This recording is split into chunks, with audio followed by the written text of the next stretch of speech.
we've been, in fact, talking about the economy and ways to revive the economy on a regular basis. We have had some extraordinary mind grace this platform and discuss as to what the solutions can be, because we already know what the problems are. And we'll, in fact, introduce our panelists one by one. Ms. Monica Malhotra Kandari, Managing Director of the NBD Group, joins us on this platform. Mr. S. Swaminathan, CEO of Iris Business Services, is also with us on the broadcast. Ms. Sakshi Talwar, entrepreneur, artist, and writer, and co-founder of Rugs and Beyond, also joins us on this particular show. Mr. Neeraj Dhankar, founder and CEO of Astro Zindagi.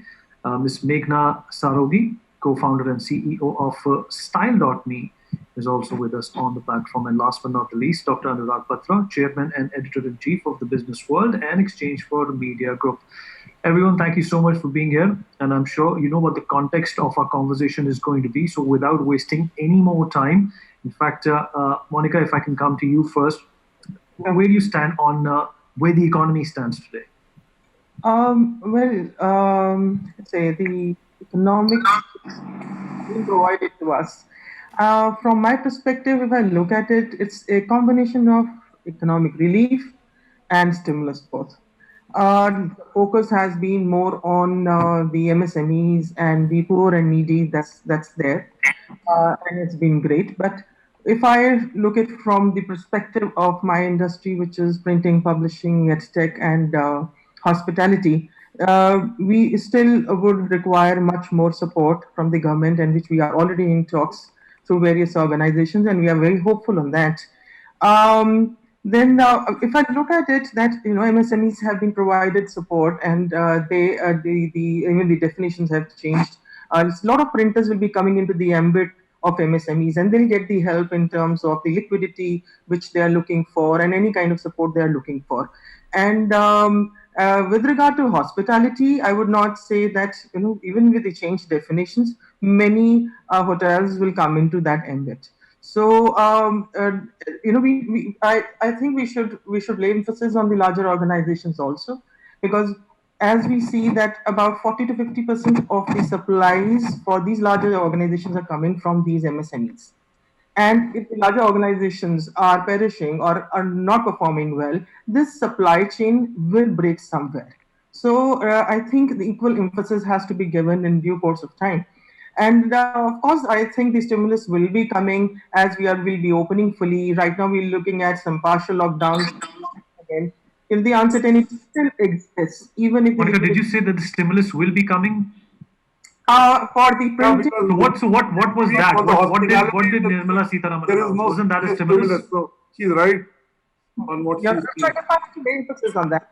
If you look at hospitality, okay, they have said okay, open the hotels, but is it going to make any good? It's not going to be a good decision opening the hotels. Your operational costs are going to be more than the people coming into the hotels. If you look at the tourism, which is domestic, it is still the state borders are sealed in terms of they are quarantine facilities and everything else which we see. And if you're looking about international traveling, that's also not much happening. So that doesn't make so much of sense of opening the hotels. Even when we open the hotels, we don't look at the purchasing and the paying power of the customer as it was post pre-COVID period. So, and if we look at hospitality, yes, there's still support has to be required. There are no grants coming on the way. Indirect taxes are still prevailing. And if I look at the interest rates are very high, they were very high before, and we were contesting always that give us infrastructure status, which has not happened up till now. So the indirect taxes exist. Moratorium, of course, now it's finishing now. Maybe they give us more or no, I'm not sure on that. So what I see is, when the organization, they start eating away onto the risk equity of theirs, and then, they start perishing. So what I am looking at in hospitality, we need much more support. Printers definitely, so in MSMEs will benefit a lot from the equity and the bank supporting them. I look at that. But in case of hospitality, we definitely think there's right now, in fact, it's a good juncture we're speaking. NEP has just been announced at 4 p.m. And the emphasis which has been given on this, I'm very happy on that, because they have linked the sustainable goals laid down by World Bank, and they have linked the NEP to that. So they have seen the new education policy. Yeah, new education policy. New education. Today, the education minister announced the new education policy. Yeah, that's right. So I mean, the publishing, as such, publishing has not been given special focus on any kind of stimulus as such.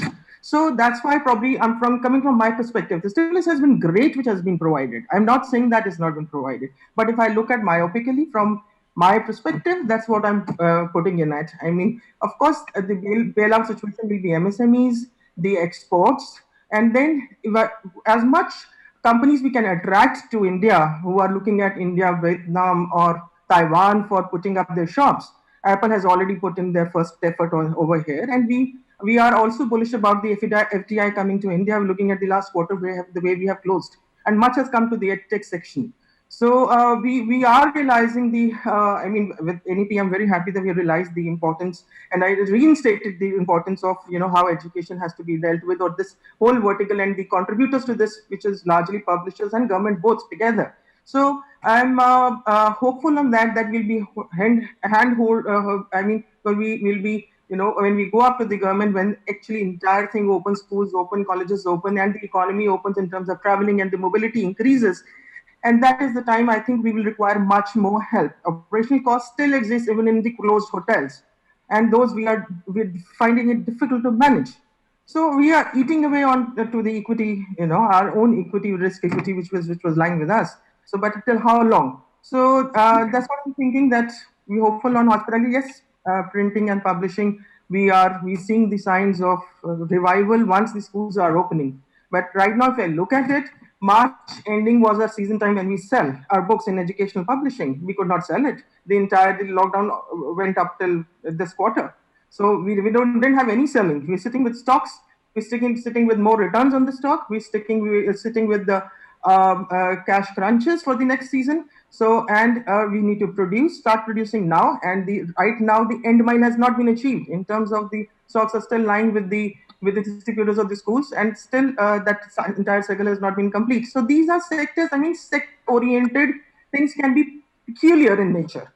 So stimulus has been great, but sector-oriented, I think there's still a scope, and if there's a headroom, definitely. So I think we have still are at that threshold that we can just bounce back. Okay. Monica, I just want to ask you, when do you see the demand in hospitality coming back? Of course, there are two big kind of variables. One is when does the corona start going down, and second is the vaccine. But broadly, if in the next 2 months we find that the corona is receding, and hopefully in the next 4 months of vaccine, do you see demand coming back around Diwali, or do you see hospitality will see demand only next year? I do not see, at least the worst affected sector, I should say. The worst affected sector is hospitality and tourism.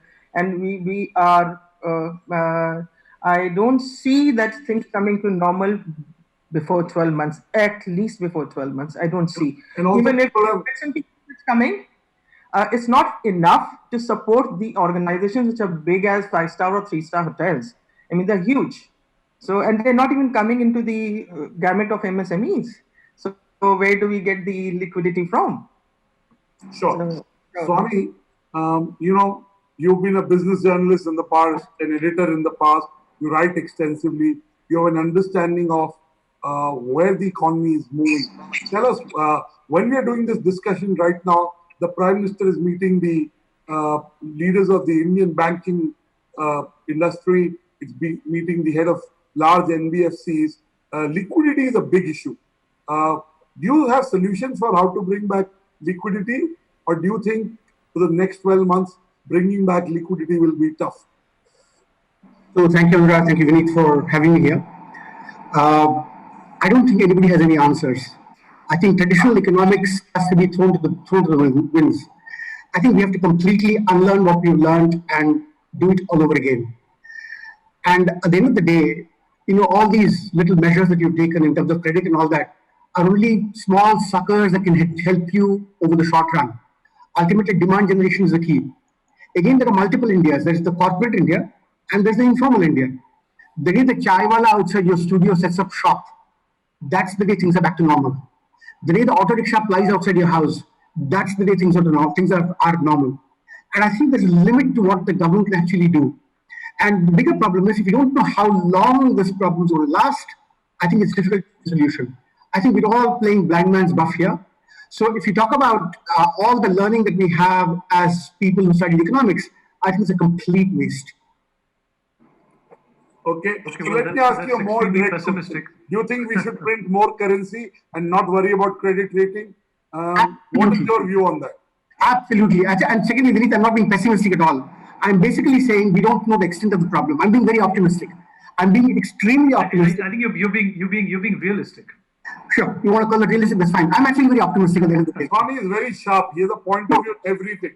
You know, the thing that we forget is that we are a huge market for the world at large. And you know, in a country, I was stunned to see that we're importing so much agarbatti, for example. Look at the kind of things we actually import. There's a lot of data sitting there, which you can actually leverage to figure out what you want to produce in India and for whom you want to produce in India. You know, I remember a conversation that happened at the Bombay Stock Exchange some time ago, when Nitin Gadkari actually said our gods and goddesses are going to look very Chinese in the days ahead because our idols are all manufactured in China. So I think somewhere along the way, we need to fix these issues, and I think the data is available to fix it. So is printing more money the answer? I think we have to I think new economics is being written as we speak.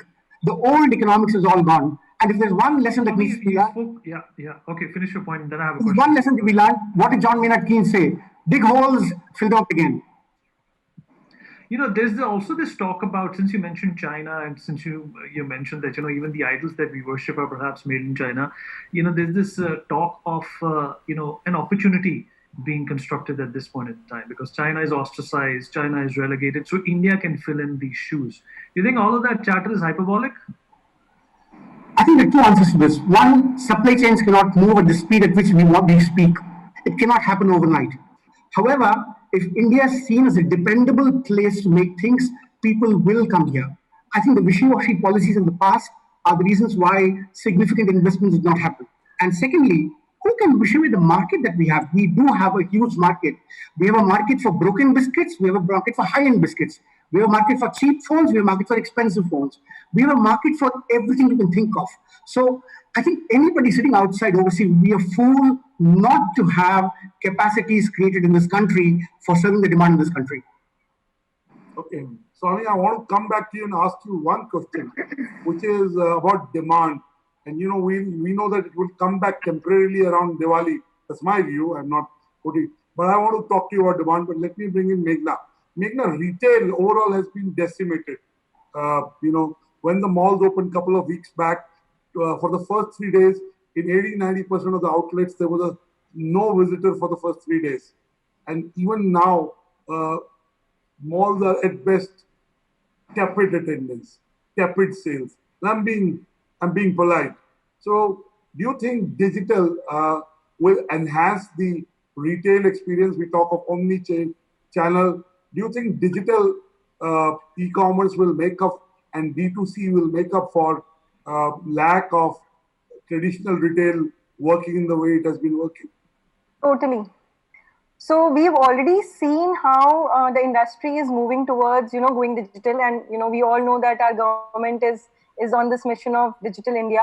So I think that digital is the way to future, and especially at this time where malls are shut, stores are shut, there are no ways that you can go and try on things. And even imagine if all of these things get open, are you going to be comfortable in going and trying on things on yourselves? I don't think I'll be, because even when we touch a lift, we are worried that, I hope it's not infected. So going and touching, trying, experiencing is very far, I feel, and digital is the way to go ahead. And considering we are very closely working with the jewelry industry, we are seeing how the whole industry has changed. I mean, they have accepted the fact that digital is the way. So the way augmented reality, artificial intelligence, going e-commerce, they are taking like a huge jump. And I think that is the only way where people are going to get... Is digital the way, or is it the only choice? Like they say in Hindi, marta kya na karta. That's true. That is totally true. So, especially in the luxury section, if you see, people have been skeptical about mainly when it comes to high-end designs, they don't want to put everything out there because they feel, oh, it's so close to us and that's our USP. But now that's the only way, as you said. I mean, that's the need of the hour, basically. So there is no other choice. And even when Corona, I mean, the whole effect starts going down, and when things start getting open up, I don't think as a consumer, people are going to be very comfortable in just going all over and trying on things. And even the stores, even the brands are going to be extremely careful. So if you see all the brands that opened also would have all the hygiene factors, from making the customers wear gloves to sanitizing hands to having the face masks, all of it. But till what level can you control? So I think at this point, going digital is going to be the first step and more like an enabler. So you can probably have options to see more things, and especially with augmented reality taking like this huge space where this whole feel of you can try on or see yourself in things without actually having to wear it, bridges that gap a little bit between just being on the website as a listed things and trying on things. Okay. Meghna, I want to ask you, since you're a startup, there is a real worry that startups may not sustain in the next, a lot of startups may not sustain in the next 2-3 months, because one, their revenues are at abysmally low levels. Second, they haven't been able to receive funding. Is that a fear, real fear, or is something that we in the media are exaggerating? No, that is definitely a real fear. I mean, there are so many startups that had to shut down, and it is a tough time for startups to raise funds, definitely. But I also feel that we need to constantly be flexible and do pivots if required to align ourselves to the current scenario. So I know a lot of people who were doing something else, but just because face masks became the need of the hour, rather than manufacturing clothes, they would immediately jump to creating face masks. And it's just about how do you understand what is the need of the hour and just align yourself with that. Revenue has to come. I think revenue is one of the most important things. So unless that's there, even investors are not going to be comfortable in investing. Sakshi, you heard what, in fact, Meghna said, that, it is the need of the hour. But do you think when it comes to retail, when it comes to MSMEs, when it comes to business at large, this is also the darkest hour, just like that movie on Winston Churchill? Anurag would remember that movie. Right. Go ahead. Go ahead, Sakshi. Yeah. Right. I totally agree with what Meghna said. These are definitely unprecedented times. And considering retail is almost at a standstill, as Mr. Anurag also said, that malls are empty and so many other retail outlets are empty. So digital is definitely the way to go. And considering how Prime Minister Modi has also been promoting digitalization over the years and everything, but now it will definitely take another high altogether, considering people are definitely conscious about going to malls and shopping, and they rather sit in the comfort of their homes and shop online. As far as our business is concerned, which is Rugs and Beyond, where we sell home decor products to customers worldwide, we have definitely seen an increase in our sales at this point of time, considering it's online and it's e-commerce, and people are more comfortable in buying such products for their homes. At the same time, augmented reality and virtual reality is definitely the future, because since people are not able to touch and feel the products and they're not able to try, that is definitely something that a lot of companies will be implementing in the near future. And digital is definitely the way to go. Anurag, you'll have to unmute yourself.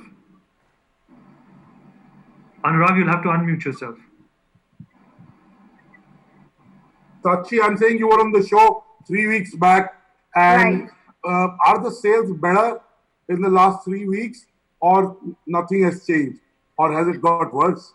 Well, I would say it has gone slightly better, considering we not only sell in India, we also sell to different countries around the world, especially the US and Canada as well. So people are sitting at home and shopping online. So yes, we have seen a slight increase in our sales over the past 3 weeks. So it definitely gives us hope.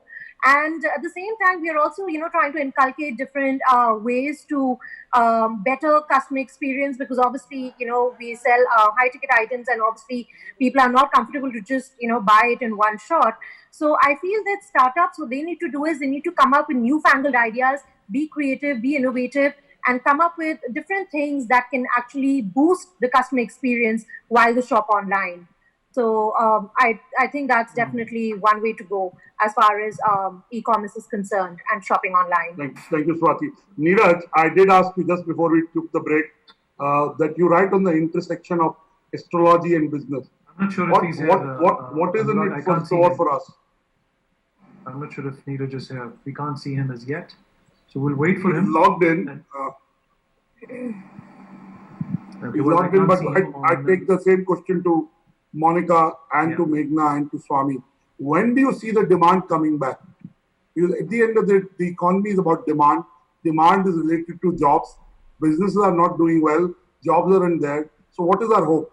Swami, will it happen because the government will spend a huge amount of money on infrastructure? Will it happen through a second round of economic stimulus, which is a DBT for little, higher spread of society? Where should we see hope? Swami? I think the government has a responsibility to create demand. And I think switching sources of supply from overseas to India, it's possible today with the kind of GST data available. And I think there has to be a conscious strategy of switching the demand to local sources. And I think the government can do it. There are two levels at which demand actually plays itself out. I remember a conversation with the legendary Abid Hussain many years ago. Setting up a factory does not create demand. When you set up a factory, there's a chai wala who comes up. There's a truck driver who comes in.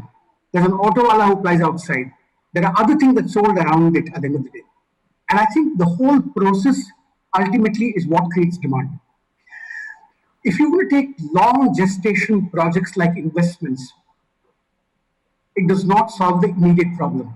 If you want more rugs to be bought, if you want more hotel rooms to be filled, if you want more print to happen, I think the responsibility at the end of the day in the national income identity film, why is C plus I plus G? I think G has to play itself out.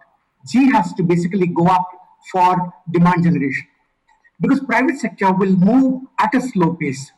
The government should literally loosen its purse strings and go all out, go hell for leather literally to create demand. By the way, China also grew in the last 20 years because the capital was at 0%. The Chinese government was funding every entrepreneur and every enterprise. So either they were funded by the Chinese government or they were owned by the Chinese government. There is a distinction there. One small point, if I may. A large percentage of our revenues comes from overseas. And one beautiful thing that's actually happening is MEA, Ministry of External Affairs, is playing a very important role in creating demand for companies like us. So we approach the MEA. So if any of you are in businesses where there's a significant export and you can't reach out to customers, you can't reach out to new markets, I will stick my neck out and say this. We approached MEA. Ministry of External Affairs is being extremely proactive in helping companies like us seek out new markets. The department there is actually saying, ask us how we can help you, and we're actually going to help you. I think the role of the government in demand generation is not just by buying, but also in facilitating things like this, for which my compliments to the government. Thank you so much. It's always heartening to hear any positive story. Right, Monica wants to make a point. Monica wants to make a counterpoint. Monica, go ahead. Yeah. I just wanted to say, Vinny, Ronald Reagan said in the early 80s, he said, the one phrase that every American is afraid of is, I'm from the government and I'm here to help you. But in the case of the Indian economy, I think the only person or only institution that can help us get us out of this economic morass is the government. So I just wanted to support Swami on that. Yes, please go ahead and make a comment. Yeah, what I was saying was definitely I agree with Swaminathan that the demand should come before supply. But in the situation where we are in today, the stimulus which has been provided supply is definitely going to go up, and maybe this can be slow or faster with different industries keeping in mind. But what I think is the basic thing, as Anurag was also saying, that we need to first of all tackle the employment and the unemployment which has been generated during this time. So reinstating of employment and people getting employed. At different status, the strategies have to be different. We're looking at Manregas, of course, they are providing liquidity at the lower ebb of the society. And this will give them certain liquidity in hand, at least for the FMCG products or some articles like that. But as we go up the ladder, I think the demand coming back will be slower because the private and the government sector has to work hand in hand. Yeah. As I was saying that China was looked at for outsourcing for various things, and if we can create some kind of hubs in India with better labor laws, with land acquisitions at lesser cost, with entry points which are not very critical, very difficult, and with credit policies which are beneficial for them, and also with other infrastructures which we can bring about. Such changes have to be brought with time. Even if the government wants to do it today, it's going to take a little bit of time. So the supply will increase, I think, more as we see today. Also, there's a lot of supply. If I look at printing and publishing, there's a lot of supply which is stranded with the suppliers, and the demand is just not there. So once the schools open up, colleges open up, we look at the economy open up in there. But in hospitality, definitely, so the gestation time is really, really large. FMCG, we don't see much gestation time. So for each absolutely, and we have to depends. Right. And Neeraj is back with us, and Anurag, Neeraj, I've been asking you this question. Now you finally clairvoyance questions. I said you're on the intersection of business and astrology. You possibly can see the future better than any one of us on the panel. On a very serious note, where is the Indian economy headed? When will we see Corona going down and the Indian economy starting to come back? Neeraj Dhankar? Right. Thank you, Mr. Batra, for the question. Today, I'm happy and sad at the same time. Sad, obviously, because what we are facing today is a natural calamity which has impacted people across the globe. And I'm happy because of the fact that it's natural. It could be made in a lab in China, but nevertheless. Yes. So the reason that I'm happy is that at least we are thinking out of the box and looking at astrology maybe as a tool, as a science which can interpret and guide the roadmap of businesses across the world. So to begin with, astrology, has been a forecasting tool for a very long time. In fact, this calamity, I'm not sure how much you all follow astrology, but this calamity had been predicted to a large extent. In fact, by a lot of astrologers. Sometime around March, we were, expecting something to happen across the globe, which will in turn have a big hit on the economy. Now that we are into it, and there have been very strong astrological factors, which is the reason that we are all here today. The thing is that we are only half deep into the problem.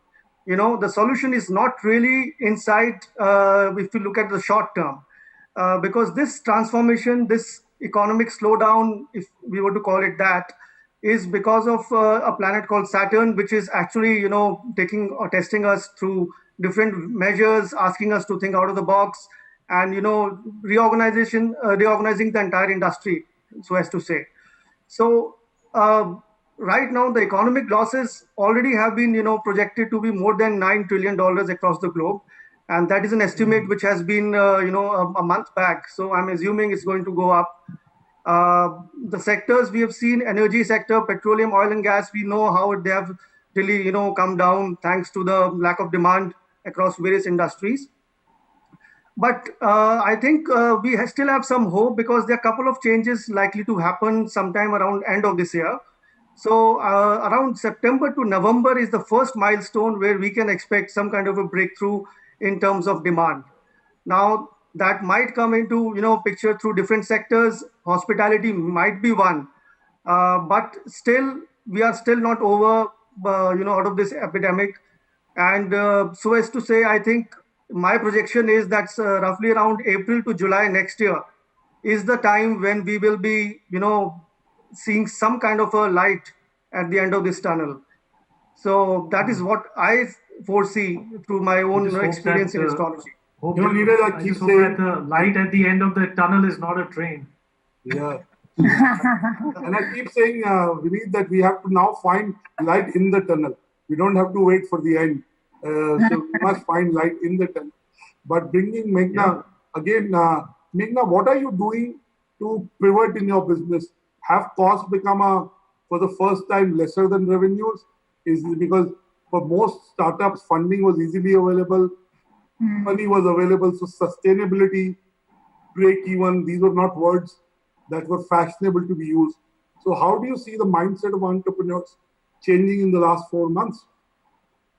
I think everyone is focusing on revenue. And the good thing is that for us, revenue has increased during this time only because we are working on a vertical which is totally digital. We are working on augmented reality, which is the new way of shopping right now that people are adapting. So we started with jewelry, but now we are also getting into eyewear, watches, hopefully soon makeup. So, when you look at retail and when you think of digitization, so if I am suppose able to show you 10 things on myself trying on, and you can tell me, okay, what you should buy, then that's going to be the new way of shopping. So I think even in our team, how we have pivoted is definitely we've been extremely careful about every penny that we spend, and I think every entrepreneur is going to be doing that. So we're extremely frugal with that, and we are constantly focusing on just getting it. So I think once, and not just for us, but every startup which is at an early stage growth phase, I think if we are pivoting and if we are aligned to this whole new world that we would say, then I think we'll survive and we'll go a long way. So I am very happy with the fact that, even seeing how Google is investing in India, like, they're committing $10 billion in India. And that's like a great sign for us. Modi government is doing a lot for... 5 billion is already gone. Only 5 billion is left now. That's true, but still that's a lot of money, I agree. But the whole mindset, when you see that, okay, a tech giant like Google investing in India, then you know that, okay, people believe that India story is right. Yes, it's right there, and I think we are at the right Meghna, you spoke of digitization and how it's going to be the future, and that's the only way out. But what are your thoughts on digitization permeating through rural India? Isn't that a challenge that the government has to contend with? Because 70% of the rural population doesn't have any access to smartphones or digitization or even the internet. Agree, totally. And so I think with Jio, it's expanded. The way people have access to it is much higher now. And I totally agree to this, that the rural India needs to have that access to whether it's internet, whether it is digitization. And I see digitization as one of the most important part in this whole transformation, especially when you talk about retail. So I'll give you an example. So we currently are working with around 160 jewelers in 28 cities.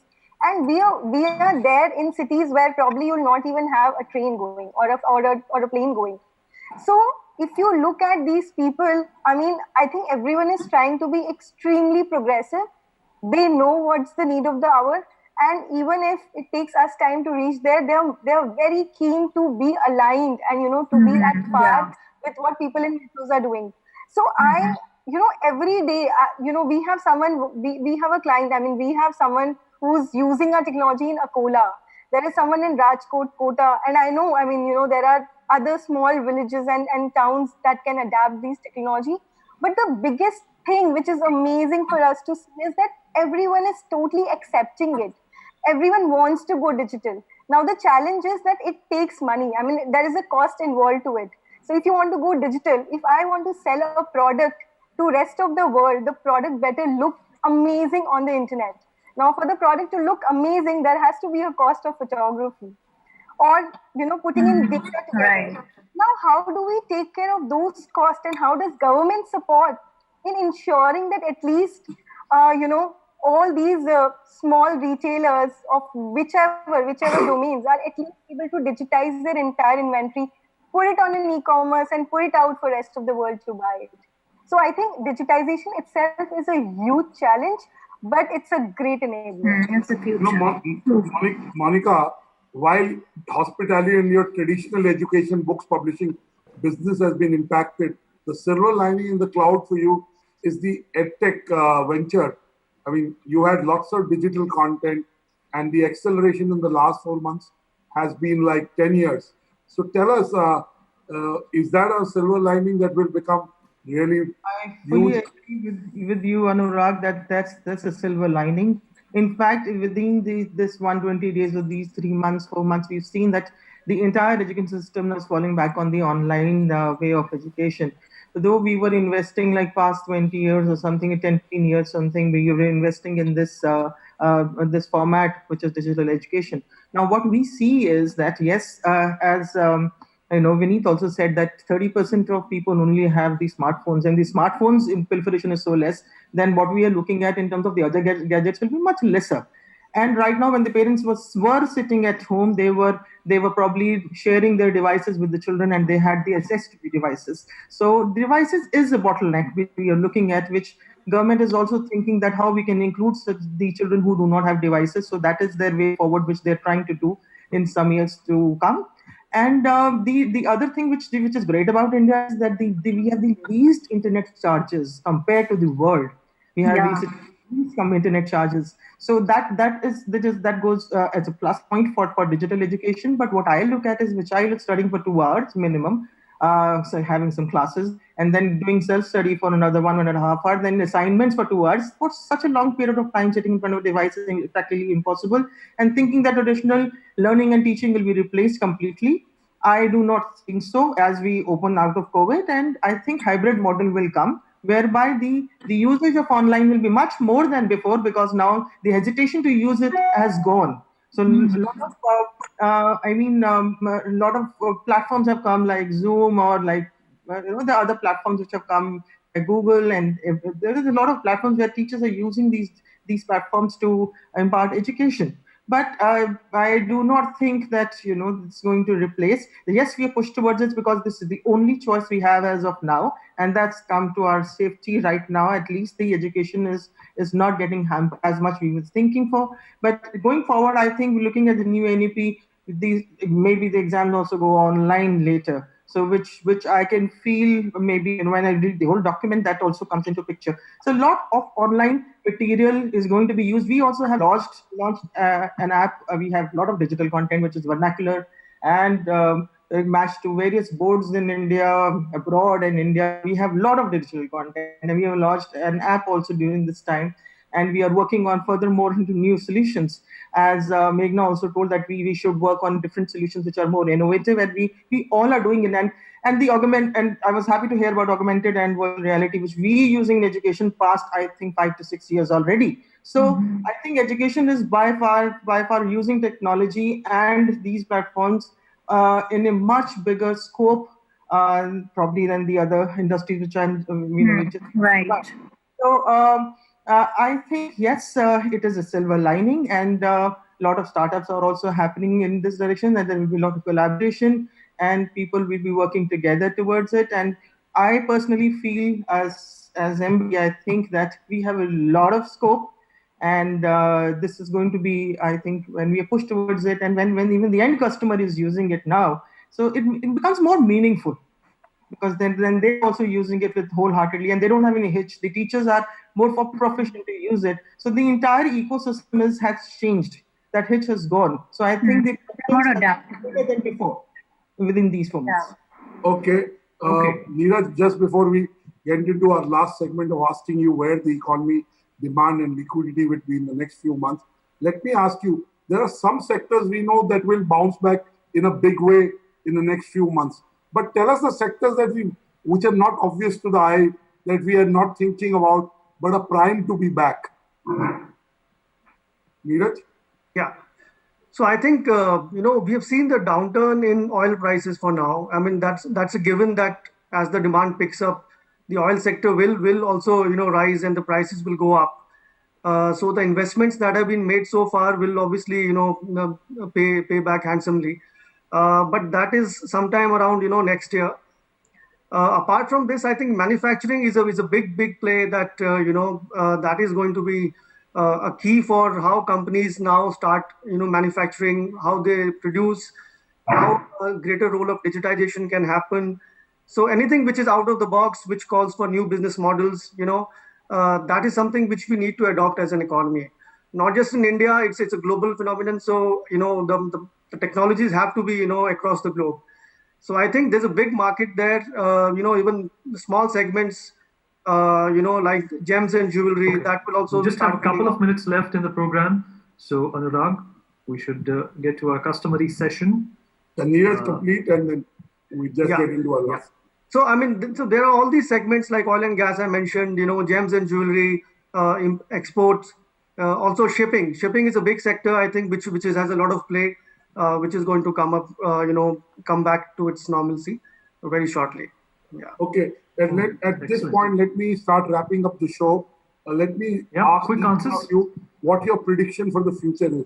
Let me start with Sakshi. Sure. So, although, Prime Minister Modi had announced a 20 lakh crore stimulus package and a lot of MSMEs were also benefited. However, I feel that other sectors that really need, need help in order to get back on track are textiles and fashion and hospitality, aviation, all of that. That's number one. And secondly, I feel that infrastructure improvement and infrastructure is extremely important. I mean, we all know that we need to, increase local manufacturing and all of that.